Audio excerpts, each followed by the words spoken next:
pushing through your door, and you'll find me standing, tired and worn, with the sun behind me. It's a dark room.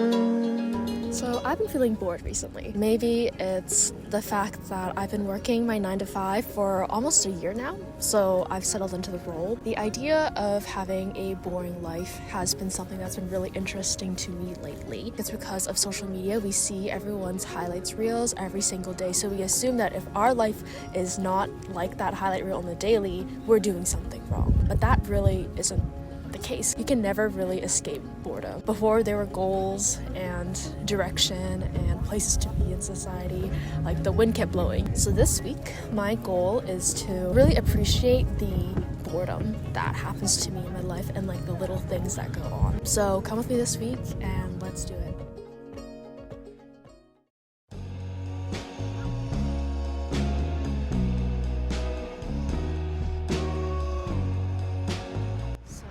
At the public library right now. I've been meaning to get back into reading and things because I feel like reading is one of those activities where you really have to sit with yourself, with your thoughts and everything. I don't have a book or anything in mind that I want to read, so I'll literally go see like the inside of the shelf and see like what catches my eye. I'm coming home to your tender, sweet loving. You're my one and only woman.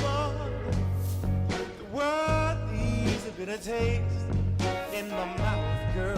You're the only one that I want. Wanna be right. A book that I picked up is Century of Color, 250 Innovative Objects and the Stories Behind Them. I remember I used to get so obsessed with the idea of FOMO and missing out, so I'd avoid any time that I had to myself because like time by yourself is boring. It's one of those moments where you're exhausted and you want to go home, you want some alone time, but then one of your friends like randomly texts you and all of a sudden you really need to go out. But over time I've realized that you can't really rely on activities with other people to keep you fulfilled with where you want to be. And that's something that I've been really trying to work on for this last year. Yeah, and like after you start developing and nurturing that relationship with yourself, then everything you do, even though it can be minimal, can become really enjoyable and not boring. But anyways, okay, I think I'm going to probably read this book for a couple minutes, 30 minutes or so. Even though I'm not staying for long, I just thought it would be a good type of action to make myself go out and just sit in my own company for a little bit, since it's been a while since I've done that.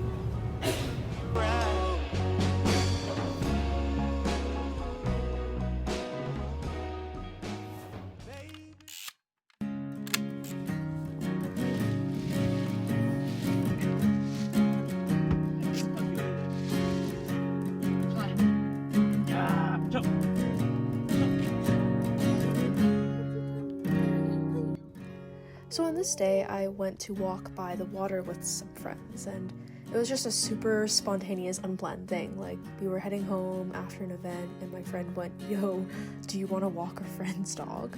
And so we went to walk the dog, and it was one of the most enjoyable moments of my week.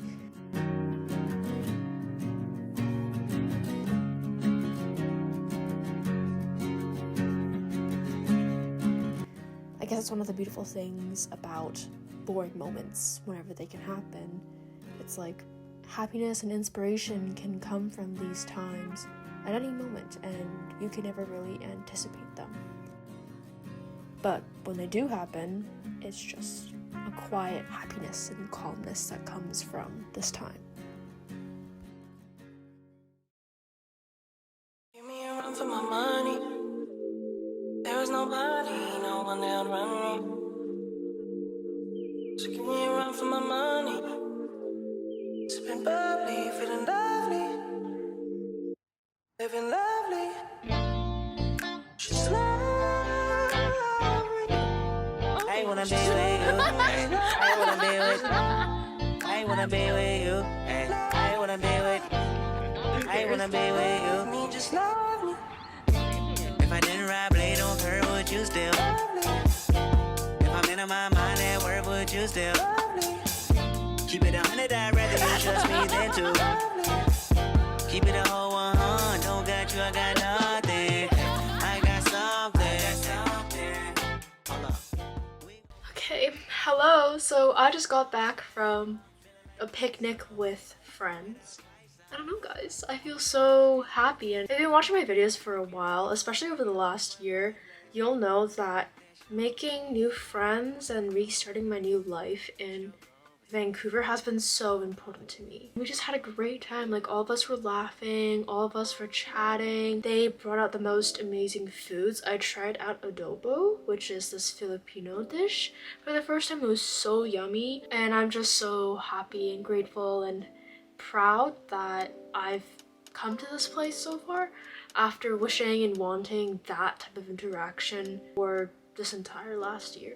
But yeah, I guess in terms of closing my thoughts on being boring and doing boring things and living a boring life and being unhappy about that, yes, it's true, maybe changing pace of life can make your life feel very, very boring suddenly. At the same time, there's a lot of mindset changes and reframing you need to do. When you grow up and when you're an adult and you start working your 9 to 5, like most people in this world, most of life will be boring.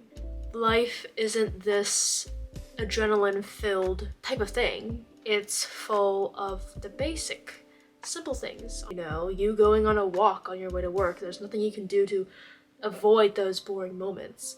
So what can help is not seeing boring moments as things that indicate an unhappy life. It should be seen as necessity and basic elements of our everyday life that can be super, super beautiful and can give you so much more headroom and thinking space and purpose to your life. Without the boring parts of life, you would never be able to fully appreciate those special parts. Hopefully, this video helps with a lot of you guys struggle with comparing themselves and their lives to the ideal life of someone else. So much to be appreciated for on a day-to-day basis. You just gotta have an eye in and accept that and look out for it. That's me. I'll see you in the next video. And yeah, the journey continues.